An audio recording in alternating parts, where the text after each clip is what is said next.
What happened to my face? Okay, people, welcome back to another Fwoosh review. Today we're going to take a look at the Today, let's take a look at the Mattel Masters of the Universe Revelation Masterverse line. And as you can see, things are already weird because there's no boxes. I made the drive yesterday up to Veeb's house, and we actually opened these up on the Fwoosh Cast Live on Sunday. So if you're wanting to see boxes and ripping and tearing and all that, ba-ding. If you remember back to the weekly, I didn't have a very high opinion of these. But now that I have them open, and isn't that always the case, you get plastic into hand and it changes your mind. Oh no, these are different than the promo pictures.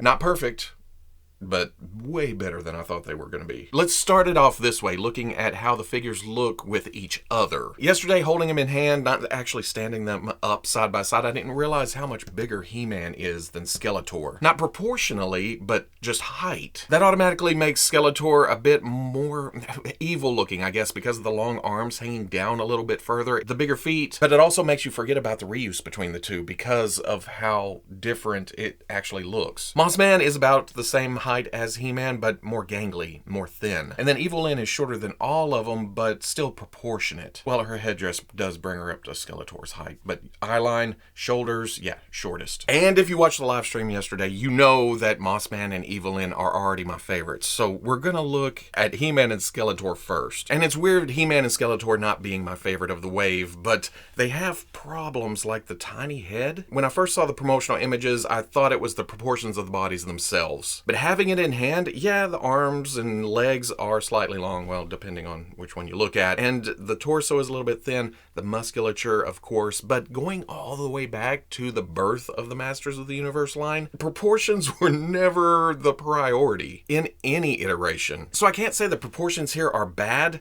but personal preference and just pleasing to the eye, I guess you could say, the heads could be bigger. It's not so much the style, well, okay, it's not so much the style of He-Man's head. I kind of like the hair, but the face is a bit plain. There's a cockiness there, but because of the lack of paint apps on the lips or some shading and the wideness of the eyes, almost throwback. Looking up close, it's hard to tell, but is there some kind of printing technology going on here? It almost looks pixely. They changed the symbol here to an H from the original Iron Cross, which not a huge deal, but the thinness also throws me off. Again, it's a new style. It's a different style, and I'm okay with it.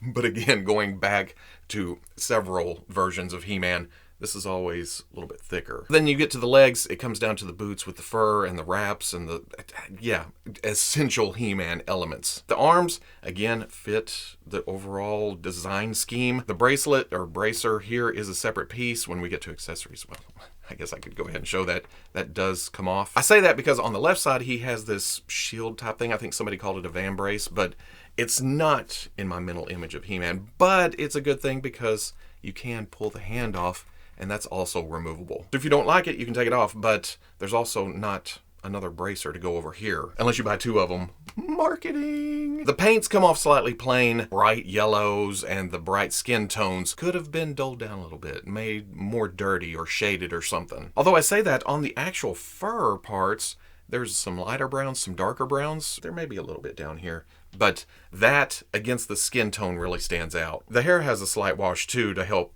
bring the sculpt out more, but yeah, I think I said it several times yesterday.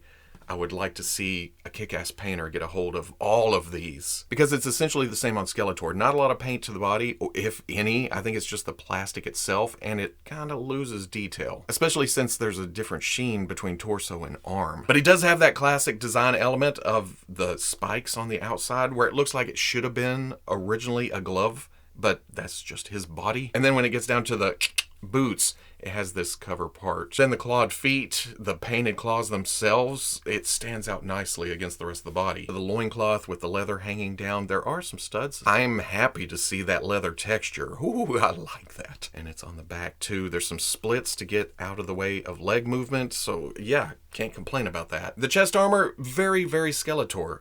This is very recognizable, but the way they engineered it is weird. We have the crossbones on this center jewel or circle or whatever, the straps coming down on around to the back of the body. You've probably noticed this floats. If you get it into a crazy pose, it breaks that centerpiece. But that does allow you to take off this fabric cape. It's kind of felty and flat is my big complaint. It just lays there like a piece of paper towel hanging off. But that pops that. You take that off. You can take the cape off. Bring this back. Bring the head. Pop it right back on. My Skeletor never wore a cape anyway. So then we get to the head, and like He-Man, this is the biggest problem I have with this figure. It's just small when compared to the body, and I understand why they do that, I guess. You make the head smaller, it makes the body look more powerful without giving you more plastic. But on top of that, I don't like the sculpt of the skull itself. It's way more cartoony than I was expecting. I like how the hood, the top of it juts out here, and maybe even the points on the side. Perfect world, completely different skull on the inside of that hood. And I think the colors throw me off a little bit too. The grayishness of the bone. But that brings me to Mossman, who probably takes the cake when it comes to weirdness in this wave. Not weird in a bad way, just, you know, that he has a power, they're gonna use the hell out of it. He's no longer Mossman, he's actually Swamp Man, or Swamp Thing, I guess you could say. Man Thing? I don't know. This brings out a more swamp type quality. There may be some fur and musculature underneath, but it's accentuated by like vines running down. His knees and shins are covered in a moss type quality, but back here there's some longer fronds of some kind. Across the mid torso there's something growing around, either out of him or on top of him, but it carries on up to the top. In the back, not so much. You can kind of see that musculature underneath. Leaf growing out of his shoulder, some more vine work coming down to the arm, some more moss, some more grass, some more... I'd like to see a wetness here instead of just the plastic sheen. I like what I'm seeing. It's just a departure from what my brain thinks of Mossman. Another leaf over here on the right side. I love the randomness. It kind of, oh, it's over here. No, it's up there. Hey, coming around back here. I love that they integrated the Masters of the Universe loincloth belt into that swamp style too. Studs on the back. The loincloth itself is a moss hanging down. The feet get awesomely weird though, with it growing out like roots. Once you get him flat-footed, it looks like he's growing out of the ground, and that's... I love it. Even the head has parts of that. It still tosses back to the old reuse of Beastman. He has a brow, but now that I'm looking at it close, it's moss or grass-like, growing up and out and then hanging down on the sides. Same with the beard, and then the twigs running up over the top of the head. Pointy ears. The colors used, though, either in the base plastics or the paint, is a bit jarring in places. The lighter green used on the upper body, it just bam right into the bicep, even though it does look like the same texture carrying on right here. I could excuse it, I guess, for here on the front where it's smoother, like it almost looks like a different part of the body. Then it kicks right back into the lighter color for the elbow joint and then the forearm. It's the same here, darker green, medium green, lighter green, or more pale or something. Then you get to the roots or the feet, they're more brown. I guess the torso is a different texture from here to here. Slight, but it's more apparent because of the color. So like He-Man, I'd like to see a professional painter get a hold of this, or even just using the same colors that's on here, because I like the browns or the naturalness of the whole piece together. Nothing stands out on its own. It's just the transitions between parts and pieces. I'm gonna admit that my favorite of the wave is Evil-Lyn. And yeah, it's not her classic costume. This is a nice change, and you can still tell it's Evil-Lyn, even though she has a fur collar and some dress-like qualities, or well, long tunic, I guess. The proportions aren't as weird as Skeletor and He-Man. They are, well, about as close to a natural human form as we're gonna get, at least in this wave. She's not missing arm day, though. There is some nice musculature to the arms, comes down to this glove. People seem to have a problem with the fur around the collar, but I like it. It stands out against the rest of the tunic. And even that has a texture, at least on the softer hang down parts down here. Kind of disappears on the top, even though if you look real close, hit the light just right, it's there slightly, but not as prominent as down here. The belt is integrated into that separate piece too, with the buckle painted on, coming around to this separate piece. We'll talk about that in accessories. Legs underneath are pretty plain, but these do hang down in front of it. It comes down to the boots up here at the top, and again we see a leather type texture just to make them stand out a bit against the legs. Pirate cuff with the split in the front. Pretty normal feet, I guess. It's the head that stands out, and what is with my light blowing out the left eye right there?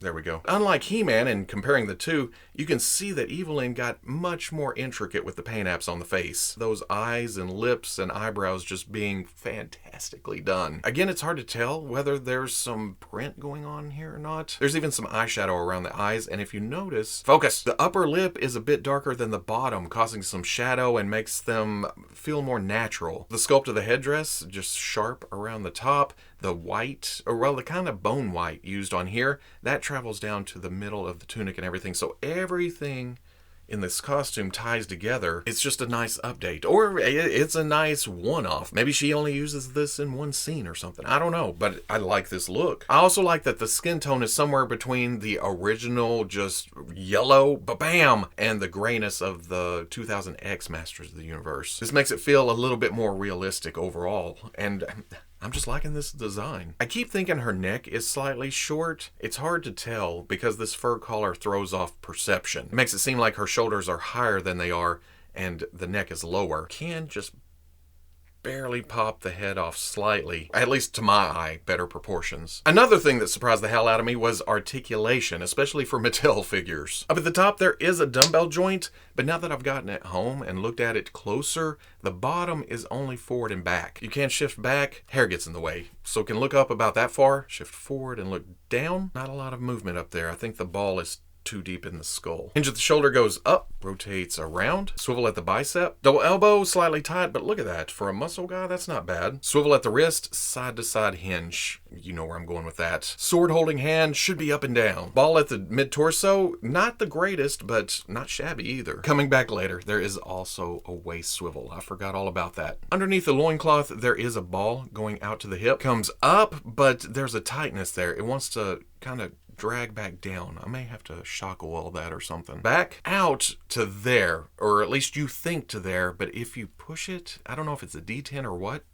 it's got a snap that goes out to there. That's better than some Spider-Mans. Bringing it back though, I almost feel like I'm flexing that peg sticking out to that ball. You gotta kind of push up and in to get it to pop back. Double knee, oh so close. The cuff at the top of the boot gets in the way. Again, that is fantastic. Swivel at the boot, hinge at the ankle goes, look at that, all the way back. Goes forward, forward facing pin for some rocker. Skeletor, because of the reused parts, most of it is the same articulation. Up, can look down. It has slightly more tilt though. Rotation, hinge, rotates and gets to there, but kind of flexible. You can work around to get bicep, double elbow, swivel, hinge, ball joint, and yes, also forgot the waist swivel on Skeletor. Lift, back, out, I think I missed it on He-Man because I was excited about double knees, and now that I'm pointing that out, pinless. There's no pins showing there or on the elbows. Look at the big brain on Mattel. But there is a swivel at the thigh, kind of hidden by the loincloth. Double knee, no boot to get in the way. Swivel at the, not boot, shin guard. Hinge at the angle goes back, goes, that is crazy forward. And then forward facing pin for rocker. Mossman, different body type, but again, mostly the same. I can't get under his beard. Is it? Yeah. Up. Beard's gonna run into it, so not quite down. Still no tilt, some rotation. Hinge, rotate, bicep, double elbow. Again, that is great. Rotation at the wrist and hinge in and out. Ball joint seems more hindered than the other two. Maybe it's the roots growing into it or something. There's also a waist swivel on Mossman. Ball at the hip comes up, back, out. Definitely not as tight as Skeletor and He-Man. It's got some flow to it. Rotation at the thigh breaks the hell out of that root or vine or branch or whatever it is. Double knee, not quite. I gotta give it to Mattel though. They could have put a slice right across there. They didn't, but they did change the foot up a bit to where you can rotate that, which is good because while it still has a hinge back and forward, there's no forward facing pin or foot articulation below the hinge. So you got to kind of rotate it and find a flat spot. Evil-Lyn, same thing, dumbbell on top. Lots of collar though, and some helmet, but not bad. Looks down. Best tilt out of all of them. Rotation. Hinge at the shoulder. Goes, ooh, past 90. Swivels around. Bicep joint on a female, and even better, there's double elbows that come all the way up. And again, pinless. Rotation at the wrist. Hinge in and out. Nice ball joint at the mid-torso. Waist swivel on Evil-Lyn too. Ball coming out to the hip. Smoothest of all of them. Her leg comes up. It stays up. Back. Out. Oh, look at... Wins the wave. Swivel at the thigh. Double knee. Not quite, but love it. Rotation at the boot top. Hinge at the ankle goes back. Goes forward. Forward facing pin. For accessories, we've mixed and matched these, so I don't know what came on it in the package, but he's got a grip hand, he's got a flat hand, he's got a right fist for punching, and then he's got an alternate left gripping hand. And this is true on all of them. I don't like how small the wrist pegs are. He also comes with his trusty shield. You'll notice that it's more Captain America-like. I don't know if that was a conscious effort, because all the He-Man shields I remember, except for maybe Origins, have always had that flat trash can lid look. I also love the straps on the back. They're molded perfectly to go over this, whatever this is on the left side right here. And it's not quite holding it with this hand, but it kind of locks onto the straps here. Not just gonna fall off. Then there's also the Power Sword. Very evocative of the classic Power Sword, but toned down a bit. The blade is thinner and straighter. These are smaller and kind of integrated behind the blade itself, but there's silver and even some gray, and then on the grip,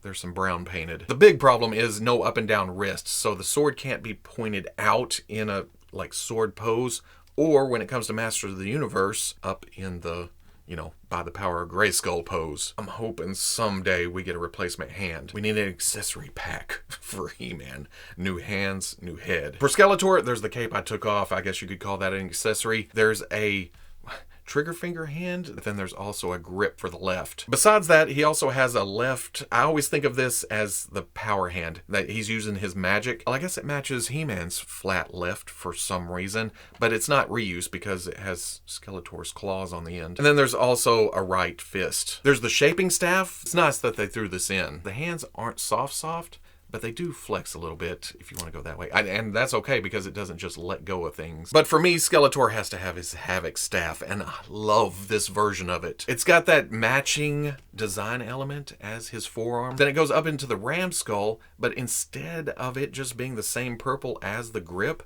it's got a bone-like quality to it. And then on the horns, it goes into a darker purple. The problem is the weight of the staff at the top does make it rotate around. And I also notice that there's a slight looseness to the elbow. I haven't tried it over here. Oh, a little better on the left. It still droops down. Mossman's accessories, there's a splayed out right hand, and I love that there's 3 fingers instead of 4. There's a grip to the left, even though there's nothing to grip. I guess if he grabs a staff or a wand from somebody else, he can use it. Then there's also a matching alternate right grip, and a matching alternate left splayed out hand, and then a pair of even flatter hands. But there's also this vine hand shooting out, and it took me a minute to realize that it's actually the fingers elongating. It's a neat effect that just plugs into here, but again, like the Havoc staff, it's a big chunk of plastic. It does droop the arm a bit if you just have it here. You can make it hit the next detent and it stays up. Little peg at the wrist doesn't help either. You can find sweet spots,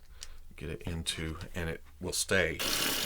And then finally, Evil-Lyn has a splayed out right hand. She has a grip left hand, which means she also has a grip right hand and a splayed out left hand. But then she has 2 fists, which makes me think that Skeletor and He-Man should have had 2 fists too, because especially He-Man. Isn't he known for punching people? Big difference in the size of hands. Same pegs used on both. No! She comes with this shoulder bag with the slightly soft strap, and then the pouch itself has a nice sculpt to it. And even some paint apps with the red sticking out right there and the silver for the buckle. And it actually hangs pretty nice. I thought it would stick out or be cumbersome, but that's not shabby. She comes with 2 versions of her crystal ball or her wand or whatever. It's got a translucent purple ball up at the top of both of them, then painted silver claws coming up over it. One is a wand, one is a staff. So you have some options here. That easily goes in her hand, looks great, but if you want to store it away, I think that you can put this through here. It's not a perfect natural fit, and you got to kind of fiddle with it to get it to a place where it's going to stay, but it also likes to rotate and kind of drop down. And then maybe because she's a smaller figure, they also threw in an alternate head. Same fantastic paint apps to the eyes, to the mouth, to the eyebrows, but then there's also the hair just flowing out, and I love the white against this skin tone. And they even sculpted it to where it splits around the collar piece. This makes me think the neck is even shorter, I guess because the hair hiding the top of the shoulders. Size-wise, Mossman and He-Man are about 7 inches to the top of their heads. Skeletor is about 6 3/4, and then Evil-Lyn is about 6 1/2 to the top of her head, 6 7/8 to the top of her headdress. I don't have a lot of the Masters figures throughout the ages. If you want full-on comparisons, head over to Pixel Dance page because he's got them all. But I do love classics. So here is those two He-Mans. This new one is definitely taller, but this surprises me between the two Skeletors. They're actually about the same height, and the classics has more bulk to it. Okay, I lied. I do have the San Diego Comic-Con exclusive Origins He-Man and Prince Adam pack, so here's that comparison. And then here they are next to your standard Bucky Cap body from the Marvel Legends line, but it's squarely in 7-inch land. Here's the McFarlane Superman, and these two tower over the Mafex Superman. But turning things around, the classics Evil-Lyn is actually taller than the Masterverse Evil-Lyn. And yes, I dug this evil bastard out just for you guys to do this comparison. Flocking is the devil. Okay, we did a lot of Playday type things on the live stream yesterday, showing some swaps and what I think is better options for He-Man and Skeletor, at least initially, and it needs some more tweaking. I don't know which Origins He-Man head this is, but for some reason Mattel made the head balls for these the exact same size. And I'm not saying the style matches, but the size and the hair and things like that, I kind of like this better. Again, someone with way better paint skills than me come in and put some realistic eyes on it and some angry eyebrows. And then if you don't like the thin chest harness, that easily just comes here all over the head. And if you have the Classics harness, even though there's a size difference between Masterverse and Classics, at least a height difference between Classics and Masterverse, the chests, I think the Masterverse is smaller, so you can do that too and give you a more classic feel. Also, to give you vibes from your childhood, the harness doesn't like to